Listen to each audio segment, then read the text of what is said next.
Hey guys, alright, it's Brett from Iron Body Martial Arts here. How's it going? In case you don't know, on a channel here on YouTube, the focus is mainly on old style traditional martial arts and conditioning training, endurance and toughness training, and some realistic aspects of martial arts like law enforcement and mentality and this and that.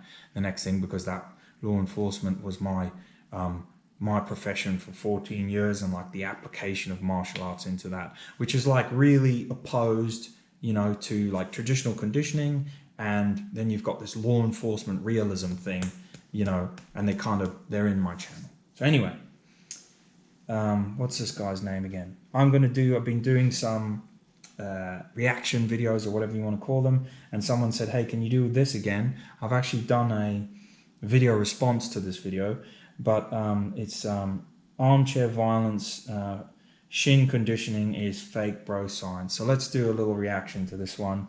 And let's have a look what we learned from this kid here. There's a lot of bro science floating around the martial arts world, and the most egregious example of this is the idea of bone conditioning. This statement applies to knuckle conditioning, elbow conditioning, rib conditioning, and whatever other stupid kind of bone conditioning the kids are doing nowadays. But this video will primarily focus on shin conditioning because of its pervasiveness throughout the combat sports world. I'm aware that I'm going to ruffle some feathers with this one, but the truth hurts, and when have I ever strayed away from controversy? I'm going to give a brief overview of how the process of bone remodeling really works. Okay, well, first off, mistake number one is that anyone who's going to listen to this, like, I don't know, 17, 18 or 20-year-old or whatever, however old he is, if you're going to listen to him over like Burkow, a whole host of tough Muay Thai fighters who condition and train their bones their whole life, if you're going to listen to him over like bare knuckle FC guys who's kind of starting to realize that, yeah, shit, you need to, you know, for combat, for real combat, you know, outside of sports as well, and for bare knuckle stuff, you need to, you know, you need to strengthen your knuckles, and you need to, you know, even if it's just strengthening the muscles and bones and the way they align, and, you know, you just have to do the conditioning. And then again, this is specifically about shin conditioning, but this lad here is basically poo-pooing like every kind of conditioning. And he's doing that because he's inexperienced. He doesn't have the knowledge to back it up. And also he's a BJJ, you know, what he knows about, I don't know too much about him, but he's a BJJ player. And I like BJJ, I think it's awesome, but it's a classic case of he's in the same league as Icy Mike, and I think they're mates or something like that. And he's in the same league of a bit of clickbait, probably made the video just to piss people off and for clickbait and for money. You don't actually know if it's of his real opinion, but if it is, it's an ignorant and stupid opinion. And again, look at him. Like, I mean, BJJ is a very effective martial art. You can grapple with it, you can wrestle with it. I've done BJJ as well. But look at him and his body structure and his fists and his bones and his arms and stuff like that, and just be like, am I going to listen to him who doesn't look that tough and doesn't look that conditioned and doesn't really look like much of a fighter? Or am I going to listen to, and he doesn't have to be, but he's the one bringing to the table that all this stuff doesn't work. So what he's got to replace it, you know, better be better. You know, he better bring his lunch to the table, you know what I'm saying? So, you know, I've done bone conditioning and conditioning and training like that, shin training. You know, that's what my channel's about. I've done this stuff since I was like 15 and I'm now 37. And a few people made comments on some of my comments from his videos saying like, well, you know, the mere fact that you had to make a 1 hour long video explaining why his video doesn't work is just because you're just making up crap and blah, blah, blah. And it's like, well, you don't need it. The simple fact of the matter is experience, okay? Everyone can have an opinion, and then they can have experience to add to that opinion, and then there's like facts and science. So if you have someone like him who's got an opinion, and then they've got little to no experience, what is their opinion worth? And then they back it up with a bit of science and some science and a lot of Google and Wikipedia. What is that actually worth? Zero. Okay. Then you've got someone like me, but I'm the lower end of the scale in like the ranking of great knowledge. But you got someone like me, done conditioning, done this kind of training for more than 15 years, 19 years or whatever it is. Effectively used it out in real life, you know, as a police officer, you know, also done other martial arts, BJJ, MMA, you know, just the amount of years of training, jiu-jitsu, traditional jiu-jitsu, and out there in real life, struggling with real people, seeing if, you know, getting kicked, getting hit outside of a ring, outside of a roll, you know, and experiencing whether or not this stuff actually makes you tougher, not just for the ring, not just for a roll with your mates, but in actual real life when someone's trying to really harm you. And my take on it is that it does. It does make you tougher. It does make you stronger. And it has done for hundreds and hundreds of years. And unfortunately, milk drinking babies like this can't seem to get over that fact. And I don't know why. I don't know why they want to tell you not to train tough and hard and the way you want to train just because they can't stomach it or they think it's a waste of time. Now, if they think it's a waste of time, that's fine. There's actually always been a bit of a, you know, traditionally there has been a bit of an old school thing between grapplers and strikers and whatever with the conditioning. I mean, I remember my old judo instructor. If you talk to him about conditioning and training your bones or whatever and punching, kicking, he would be like, nah, it's rubbish. It's crap. It doesn't work, you know, blah, blah, blah. And then, of course, if you spoke to your karate instructor or kung fu instructor, they would be like, oh, you know, back in the day, they'd be like, oh, those throws and stuff, you know, they're rubbish, you know, just strike, you know, really, and, you know, back in the day of, you know, 1990s and before, you know, and this martial arts had this really old school, you know, kind of thing, the way it was, you know. So it doesn't surprise me. So anyway, all this lad's doing is falling back into old martial arts habits of like, I'm a grappler, striking is bullshit. I'm a striker, grappling is bullshit. So there's nothing new here. You know, sorry to go on about it, but there's nothing new, and you might as well turn the video off right now. Just turn it off. When you hear people talking crap like this, turn it off. And if you are someone out there, youngster or whoever, if you need to listen to this kid and his Wikipedia science to tell you something, then just give up already.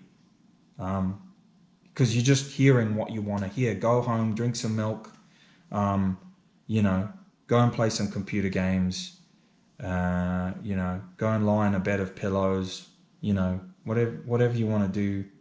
You know, go and colouring in books. You know, all of those can be fun things, but don't bother showing up, you know, if you're going to listen to this guy and his junk. And the sad thing is there's people out there that listen to it.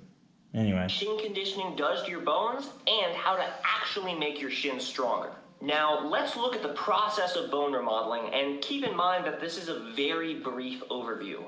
Your bone contains cells called osteoclasts and osteoblasts. The osteoclasts eat away old bone tissue and the osteoblasts deposit new bone tissue. Cells called osteoclasts have the role of breaking down our bone. Cells called osteoblasts have the job of making new bone. Every day, there's a constant, ongoing cycle of minerals being eaten by the Okay. This is all nice and good, this science lesson, but you can pretty much bin it straight away, because at the end of the video this lad basically says like, yeah, I don't really know this stuff, I just kind of looked it up online and this is the best I could do. So once again, no experience. I also, from my opinion, if you watch the whole video, which I don't even think I can be bothered to get through, he's cherry picked stuff to make his argument stick out, you know. Yeah, you know, and people accuse me of like talking jargon and crap for an hour. Well, he's just barraging us with, well, it's science. He's barraging us with cherry-picked science, not the full story. And also, a lot of the way the body, we all know Wolff's Law, and that's the bone remodeling. But these things are theories as well, and a lot of the true ways that the body strengthens itself and the full capability of the body, it's theories, it's models, and we don't fully understand 100% how a lot of these things work. They're models. They're theories of the best idea of how these things work. Yeah. So I'm not saying they're not the right way, but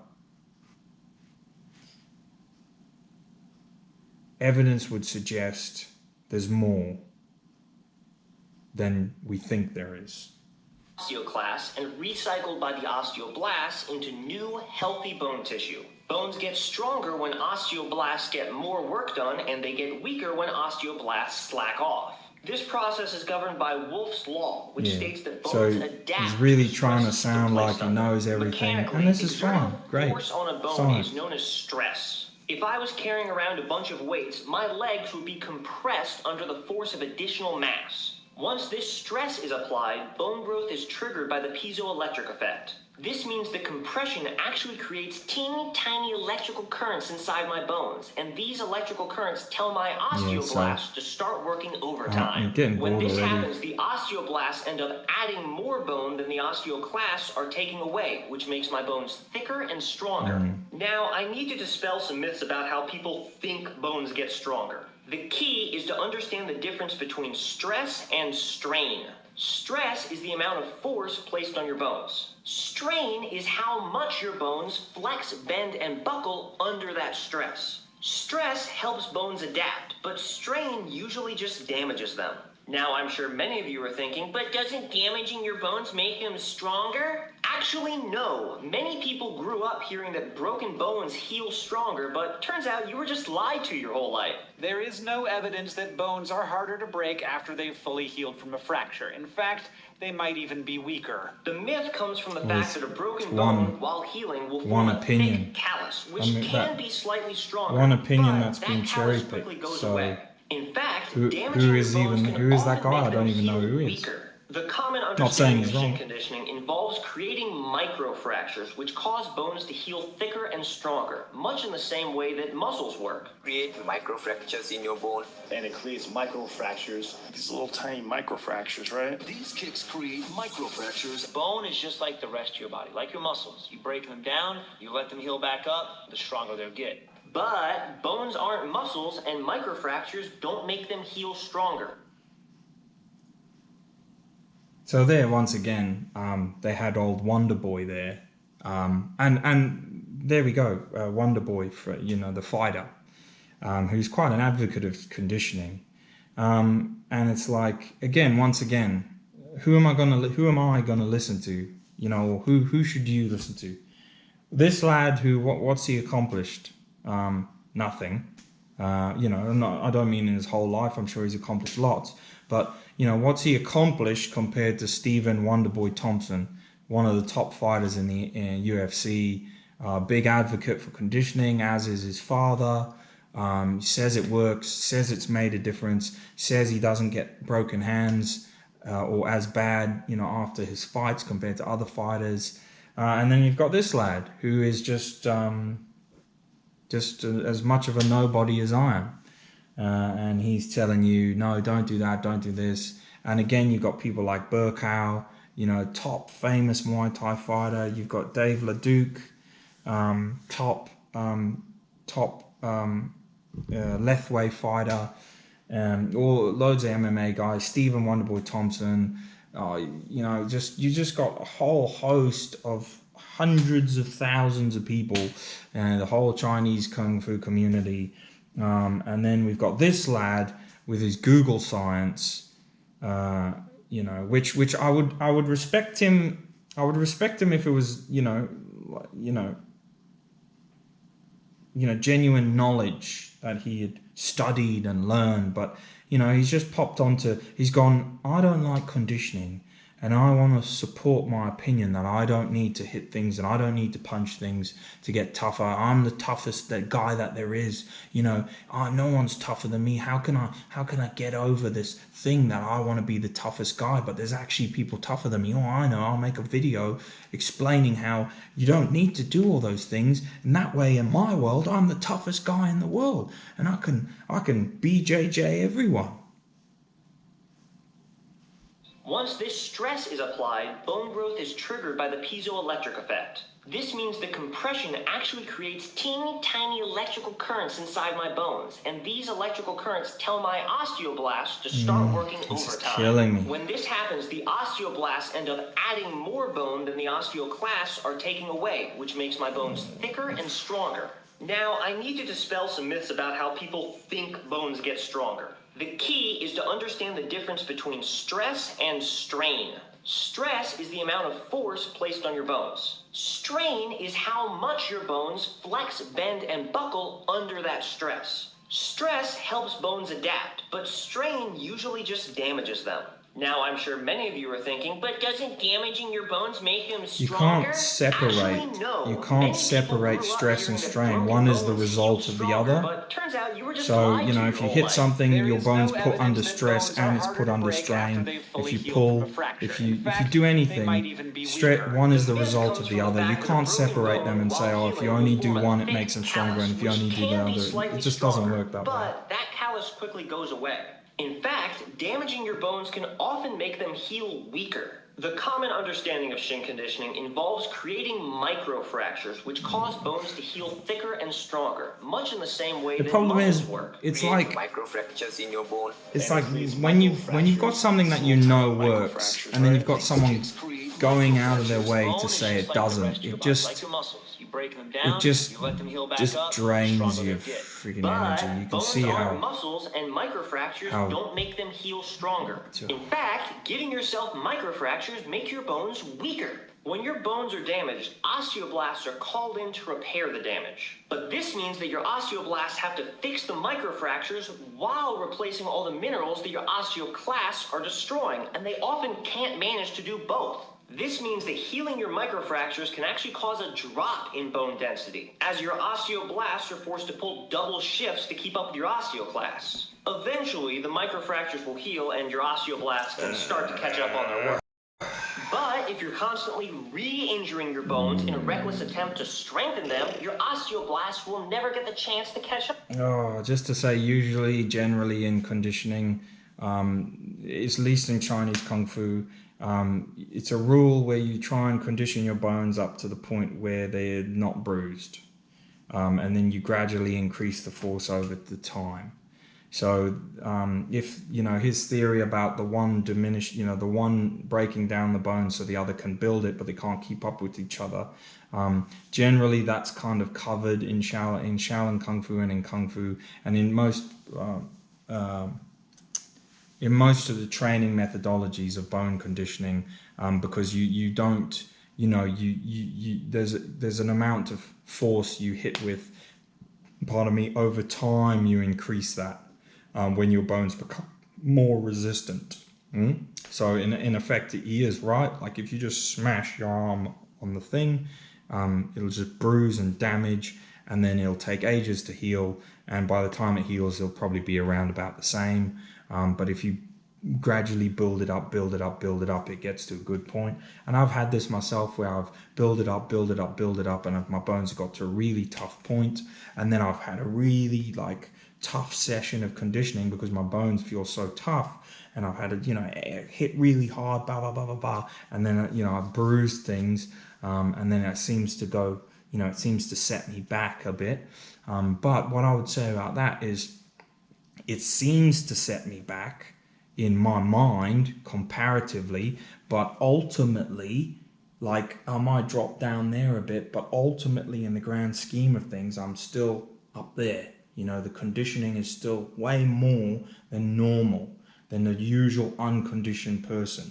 Do you get what I mean? Or than my old self. That's probably the best analogy, because all we can, I'm a firm believer of all you can be is kind of a better version of yourself. So better than I would have been had I done nothing.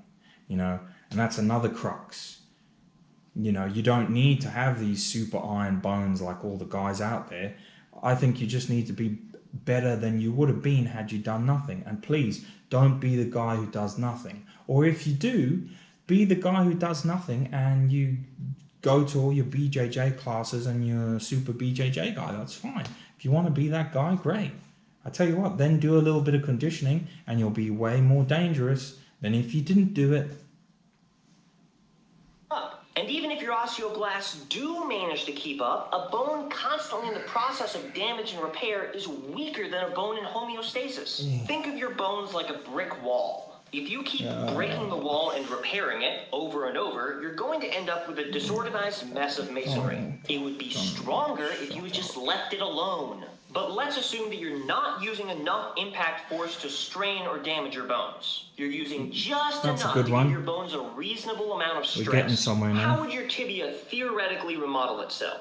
Any force applied to the front of your shin is going to impart shear and bending stress to your bone. How shear stress affects the remodeling process is not well understood. So let's just examine. Well, again, great to have a theory and opinion and back it up with a picture. But I mean, where's, you know, he's proposing science, but where's his science to back up his science? Like, okay, if you're saying there's shear force and bending force, where are you getting these values from? How are you deciding that these are the forces that are going to be applied to your bone? You know, there's a multifaceted of forces applied to your bone when you kick, when you move, you know, the sort of the what do you call it, the centrifugal force of simply moving your leg. So there's so many different forces. So how's this guy to say there's one force applied and he knows what it is and he's got it down there brilliant because of a picture? And he isn't no scientist and he isn't no high academic, you know, he's just you and me, and he's gone on Google and gone, oh, these are the forces that are applied. What? Because I say so and I'm 12 years old. Come on, bro, wake up. The results of bending stress. When so a bone is again, bent, the side of the bone on for which the YouTube, force is applied for YouTube gets nerds, pushed it, together and experiences you know, compression. it's good for YouTube nerds, but real life. And put in a state of tension. Now, the research indicates that bones under compression get thicker and bones under tension get thinner. This means that bone will be added to the front of your tibia and removed from the back of your tibia. Remember, Wolff's Law doesn't say that bones always get stronger. That's an interesting one. It says that bones adapt. So congratulations, you now have a curvy tibia. Hashtag all bodies are beautiful, except for you and your stupid wavy bones. After this kind of conditioning, your bone is essentially an arch, which could make it stronger when impacted from the front. This is because lateral impact would be translated into compressive force, and bones are typically much stronger under compression. However, this creates two other issues. First of all, any compressive force would be translated into an outwards bending force. This means a sudden directional change or a sufficiently hard landing is now more likely to break your shin. Your bone may be better at kicking, but it's worse at... Again, these are just... This idiot just needs to be called out for just making up statements. I mean, he's complaining that people make up the statement about bone conditioning. He's just making up a whole facet of statement. Every statement he's just making it up. He's like, oh yeah, if you do bone conditioning, this is going to happen to your shin. Doctor, not. And now you're actually more likely to break your shin when you're doing stuff. And it's just, okay. Again, why don't you go ask hundreds and thousands of Thai fighters, Taiwan, Thailand, Muay Thai's their like national sport. Ask how many of them jump around and then break their legs. Kickboxers,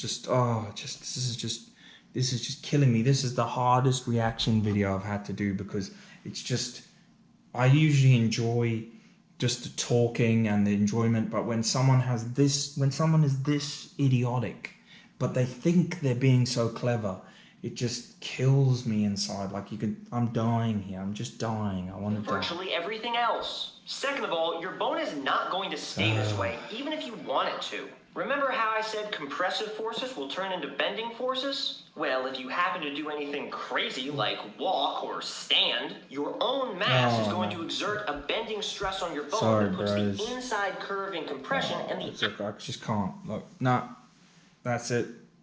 I've had to put up with a lot of things in my life. Well, I just can't do it anymore.